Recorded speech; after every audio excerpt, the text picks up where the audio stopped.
आपके लिए जो है पी बाई क्यू और सिलेबस एक बार अच्छे से देखना पड़ेगा। अगर आपको अपनी तैयारी को सही दिशा में और सफलता की दिशा में ले जाना है तो पी बाई क्यू का अच्छे से एनालिसिस करना पड़ेगा कि मैथ्स में कैसे क्वेश्चन पूछे जाते हैं। देखिए, सिलेबस में जो लिखा है, पी बाई क्यू में जो पूछा गया है, वो तो पढ़ना ही पढ़ना है।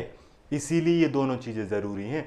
आप समझ लो कि ये दो चीज़ें हैं, जैसे दिन और रात होता है ना, है ना, सुबह और शाम वाली जो चीज़ रहती ना, कि सुबह और शाम जब आप पूरी चीज़ देखोगे, तब उस पूरे सर्कल को कंप्लीट करोगे, तब आप कह पाओगे कि कुछ चीज़ें बदल रही हैं। सुबह में कैसा रहता है, शाम में कैसा रहता है।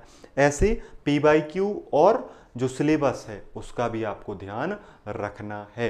फिर जब इनको दे दोगे तो फिर आपको मॉक टेस्ट का पता चलेगा कि मॉक टेस्ट जो हैं वो सही हो रहे हैं या नहीं हो रहे हैं।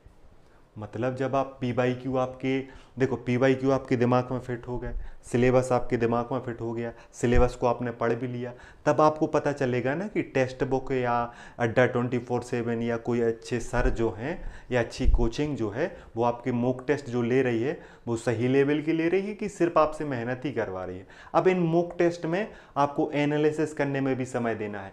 आप सही कर रहे हैं तो एक्चुअली में सही है कि तुक्का लगा दिया, और गलती कर रहे हैं तो गलती क्यों हो रही है और कैसे सुधरा जाए, इन सब चीज़ों पर ध्यान देना है। और इन्हीं सब चीज़ों को करोगे ना तो जहां गलती हो रही है उसका ज़्यादा रिवीजन करो, अपनी वीकनेस को सुधारो। और याद रखना, क्योंकि 0.5 की नेगेटिव मार्किंग है